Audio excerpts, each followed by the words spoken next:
is everything, because I think to the average consumer, they can tell the difference between, there's 4 types of wine: good, bad, red, good, bad, white. They don't, you worked with the Psalms, so you got to see and feel and understand a lot of the intricacies of what you're actually tasting. But from, Joe Schmo in the Midwest, he tastes something, goes, I like that, or I don't.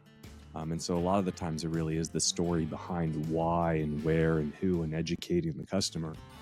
Constructing your life is about much more than just building a bank account.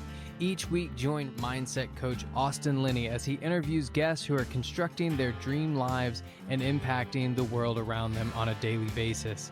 If you're an entrepreneur or wanting to start a business, or you just want to hear motivating stories of how others have overcome the odds, you are in the right place. And now for your host, Austin Linney. Well, I mean, I appreciate him coming off of his high perch of owned and operated to come down to us little guys. But we got him. We got the man, Jack Carr, in the house. How are you doing, sir? Doing well. I'm just happy that I finally got on something with you, because I feel so bad. For those who don't know, Austin and I were supposed to meet up a year ago when I was in like the storage units, and I was moving around a bunch, and I gave him the wrong phone number by a single digit, and the poor guy was waiting outside the office on the day we were supposed to meet for, I don't know what, 2 hours. And It's probably like an hour and a half. Yeah. I still feel guilty to this day about it. So I'm just happy to be on the show. I'm happy to finally see you. And I think you're coming to Nashville soon. Yeah. Yeah, next month we guilt. I like to use guilt and manipulation. It's a big tactic for me since I was like 3 years old. So it all works, So it's so weird because the original way we connected, even though we're both in HVAC and plumbing now, was wine. Yeah, definitely. So I sold wine for 20 years, and then you're like, yeah, I was out in Napa, like cleaning tanks, and then but like, I'm so confused. Are you actually like a trained engineer, or is it just like something that you learned? Yeah, so my background is kind of what you're getting at. And my background originally was, I went to school for bioresource agricultural engineering, which is super fun, but it was ag engineering in California. And I didn't want to work in the Central Valley. And the first place I went after college was to go work in the Central Valley, Bakersfield. And I said, I need to get out of Bakersfield as quick as I can. I had family up in Napa. My family owned a lot of acreage in Napa. So I went up there. I did my internships in college up there, and I started my journey as the facilities manager at a really well-known but decent-sized winery. Worked my way up and ended up, by the time I left 6 years later, was the operations manager running facilities, janitorial, bottling, the whole gambit. Everything that wasn't physically making winemaking decisions and wasn't on like the sales and or I guess the customer service side. I didn't really deal with the general public, but everything else was mine for the whole portfolio, which at the time was, I believe, nine wineries. Okay. Yeah, and don't go any further, because so to me, I remember, so I was knee deep in it. I mean, when I say knee deep in it, like I want to say the place I worked at houses 7 of the best Psalms like throughout the country now, like when they were nobody. Like, oh, that's cool. It was Wine Geek Central.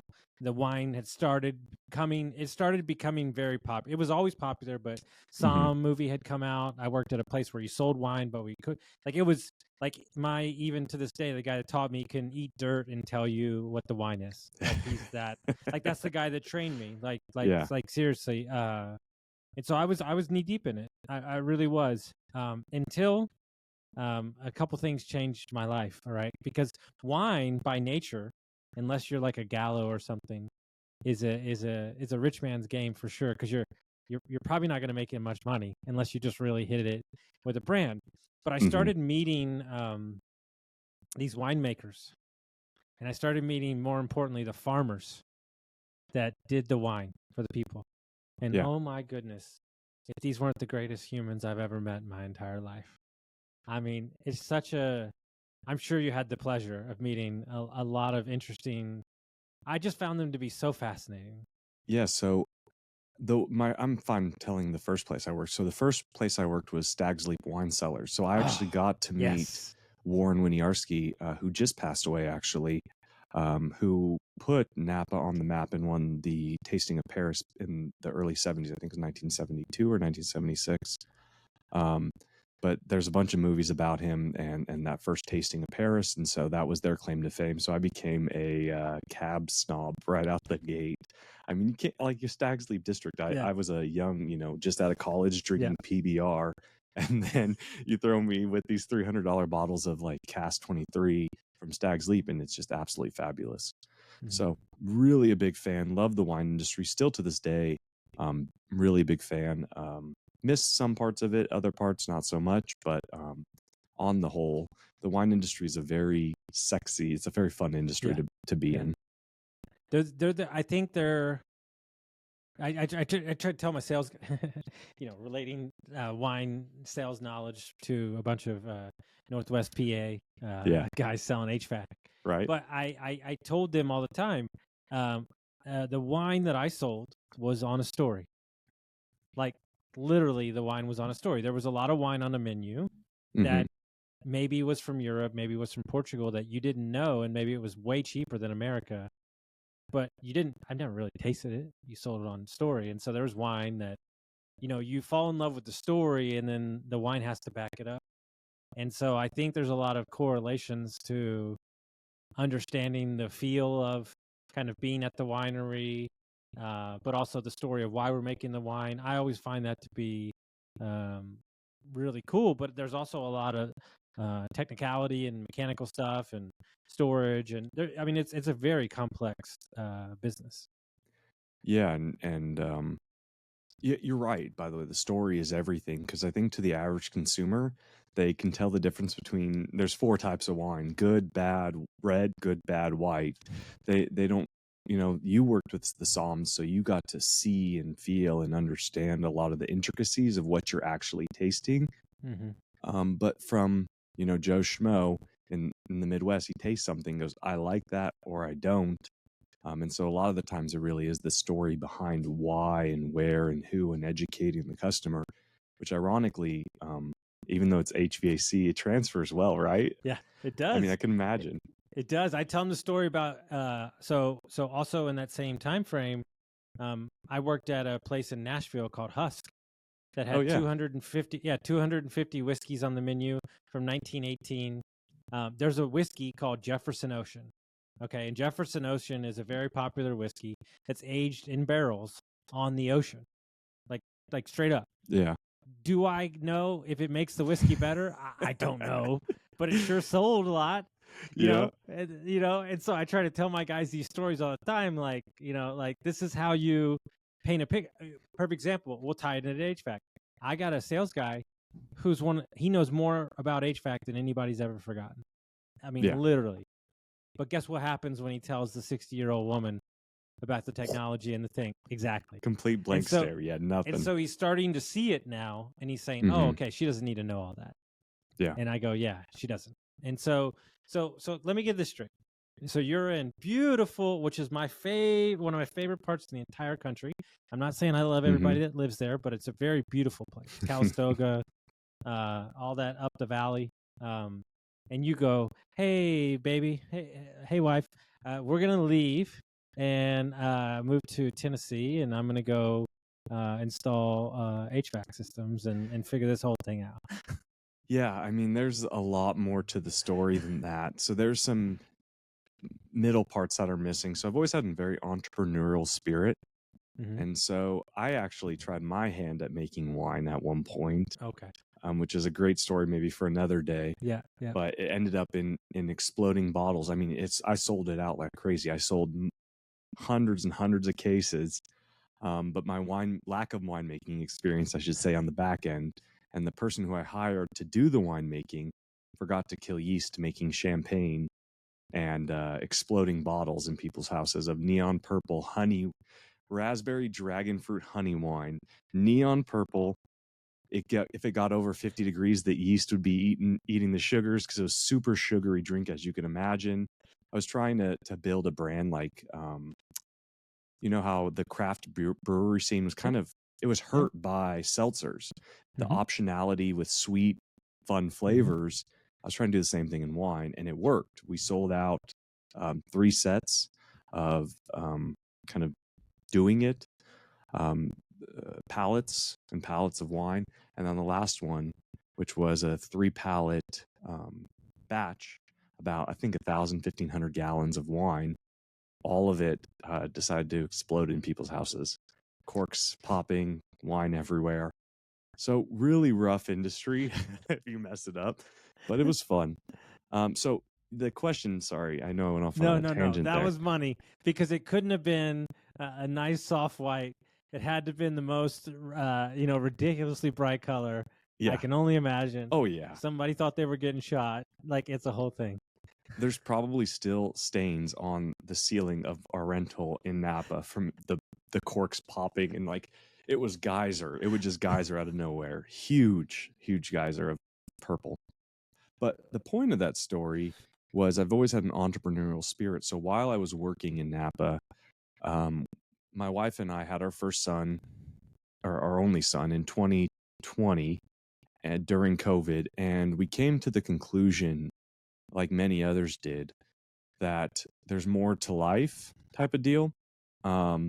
I was waking up and going to work up in Healdsburg before he got up in the morning, and I'd get home after he went to bed. So I didn't see my son for 3-4 weeks at a time. And I said, this is just not sustainable. This is not enjoyable. We were on 4-10 schedules. Like, it was just really rough. It was very good work, but very hard work and very long days. And so with that, we said, okay, let's look at some other stuff. And meanwhile, while I was doing kind of all these entrepreneurial side gigs, I started a Bitcoin mining farm circa like 2018. So I said, what if we just exit this? We sell off everything. It was right in 2020 as one of the cycles kind of peaked. I sold off the entire Bitcoin mining farm. We had, like, I want to say 24, 28 rigs going at a time. We liquidated all the Bitcoin. We sold all the equipment. We sold the location. And so we had, really good stack to say, let's just go. And that's what we did. We went, and I bought a 40 or 32 foot travel trailer, a big old F-250, double cab, long bed, like the biggest monster you could buy. And we took off to go spend 2 years, at least the plan was 2 years, traveling the country, finding out where we want to live. And we love Napa. It was beautiful, but we realized that the amount of what we could buy for our money was never going to get us what we could buy for our money in other locations. So, I mean, for $1 million in Napa, you can go and get a 3-bed, 2-bath home built in 1960 on, a little tiny lot. And we said, if that same amount in Atlanta, Georgia, you would get a 6,000 square foot home at the time on 7 acres. And that's kind of what we were looking at. But we didn't know where. So we took off. And right as we left on the first day, my wife goes, hey, I got to tell you something. I'm pregnant. And I go, okay, well, that just cut our trip short a little bit. All right. Where we get through about 6 states. I think we're up in Idaho at the time. Actually, I know we were up in Idaho at the time, Coeur d'Alene. And she says, I got this, honey. I'm going to go ahead and do this ultrasound by myself. We already had one kid. We had him during COVID. Like, my wife's was a trooper through the whole thing. She did an amazing job. And she calls me and goes, it's not 1, it's 2. Oh. So we had twins. We have 2 little twin girls who are happy, healthy, amazing. So we had to stop. We stopped in Boise. We stopped for a year in Boise, raised the girls a little bit. They got older, but we had 3 under 2 years old at one point. And so needless to say, I wasn't going back to work, but I was still looking to buy. And this is kind of the peak of, or at least in my view, one of the peaks of SMB Twitter and this really big buy rally. Yeah. And so do you have any questions before I keep going? I know I'm just rambling. No. It's so great because, anybody that's listening to this would say, yeah, but look at the price of Bitcoin now and all that stuff like that. And one of the things that I don't think enough people, and I know that you and I are very similar in this way, I don't regret any of the seasons in my life for what I was excited about then. Right. Yeah. And so like, I spent 7 years in large scale real estate all across the country. Like I've never and I'll still invest in real estate, but it's in a different form now. But that taught me so much, and it gave me tangible assets to roll the dice with and figure out logistics. And so I would imagine that before we jump into the whole HVAC thing, that's probably the way you look at it too. There was a lot learned in the Bitcoin era. Yeah. Oh, yeah. I mean, a ton learned in that era. There was a ton learned. We actually were buying and selling real estate around that Okay. time too. So we still have some real estate in Napa, which is wonderful.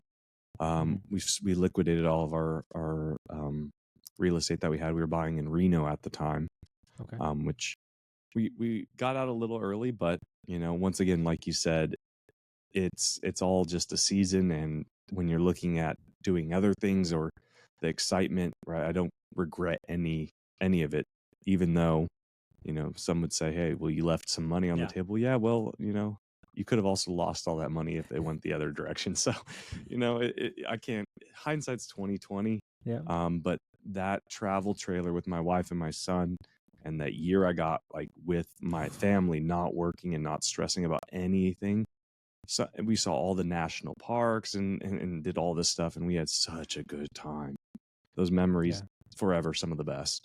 No, you can't get them back. So I will say that, you did get pretty nice. I mean, it's not like you found an HVAC company to buy in like, and I apologize everybody, like Nebraska or like Kansas. Like you picked a cool city. I used to live there. It's a cool city. Yeah. But that being said, you also picked a city that's got, bigger players in it too. So the competition is live and ready to roll. Yeah, looking back, I mean, there's some pros and cons to this entire thing that I'm about to say. One is I bought wrong. I made the mistake that everyone does on their first one. Not everyone, but a lot of people do. I overvalued the company. So that was a scramble to try and get to a point where the company's value matched my debt, to a point where, it was kind of helpful. And then, I chose small fish, very small fish in a very big pond. And so there's a lot more upside. And this is up to the operator at the end of the day, or the acquirer, what troubles they want. But the troubles of small fish, big pond are very difficult compared to the different issues of big fish, small pond. So they're just different issues. You have to deal with different things. And we were very small fish, sub 1 million in Nashville, a area that has 3 to, I want to say 6. I know of at least 3, but my guess is another couple at least that are $100 million plus companies that we compete regularly against. I mean, you have Hoffman Brothers that have moved in. You have Coolray that have moved in. There's a lot of PE money that's swirling. And you're down in Franklin. Yeah. Yeah. So we're down in Brentwood, Franklin, which provides some kind of shelter. It's a suburb, very, very wealthy. And I got lucky in that the one business that I bought was the number one on Google in that area, not including PPC, not including LSA, but number one HVAC company in Brentwood, which sustained me through a lot of mistakes and rough times early on. No, I love that. And, we're going to talk about that in a second episode. Yeah. We're going to unpack all that. So I wanted to get that point across. But, like, the way that I would zoom out and I would think about, like, your life to, like, put a bow on this whole area is, like, Franklin and Brentwood is probably top 3 areas to raise a family in America, next to Frisco, Texas, Brentwood, and probably somewhere in Utah or something like that, right? So, and then Napa, and then you got to spend that year. Like, you've really been very blessed from a family point of view to have great environment for the kids to grow up in, probably friends, other entrepreneurs in that area. Like, that's probably been very pleasant to kind of, not stumble your way, but the doors open up for the right ways. Stumble the way is not a terrible way to put it, to be honest with you. I mean, we pinpointed some areas when we were doing the search with those parameters in mind, right? So we had, for example, we had Frisco and Texas on the kind of search radar, as well as Austin, Bee Cave, once again because of the great schools, the good community, beautiful area. All around that Lake Travis area down in Texas is gorgeous. Brentwood, Franklin, Nashville on the whole. So we had different areas in mind that we were searching. And so but the way it happened, very happy at the end. I mean, don't get me wrong, there's all the hardships along the way, but I mean, we're in a wonderful area that's very family oriented. We have the 3 little ones that are going to, top-notch schools, and a great business and that you just can't stop buying companies, and we'll see where we wind up. So if people want to reach out to you, they want to find you, they want to find the podcast, the amazing podcast that my whole company listens to, how do they do that? So the HVAC Jack on Twitter for me directly, and ownedandoperated.com for our pod with John, and to hear more about plumbing, HVAC, and electrical. I love it. Guys, if you like this episode, send it to a friend, share it around. We'll see you next time. Guys, let me take a minute to tell you about my buddies over at Lead Hub, Ben and Aaron, the best humans I know. Not only are they amazing at marketing for trade companies, but Ben started his HVAC company in his garage, sold it for multi-million-dollar. So when this guy talks, I listen. When we took over Dietz Mechanical, we had 22 reviews in 22 years. In 7 short months, we went from 22 reviews to 107. We went from a 4.2 to a 4.7. We tripled our Facebook presence, and we tripled our calls. If you're an HVAC, plumbing, electric, landscaping company, and you're looking for a no BS approach to marketing, you're looking for people who have done it before, you got to go to leadhub.net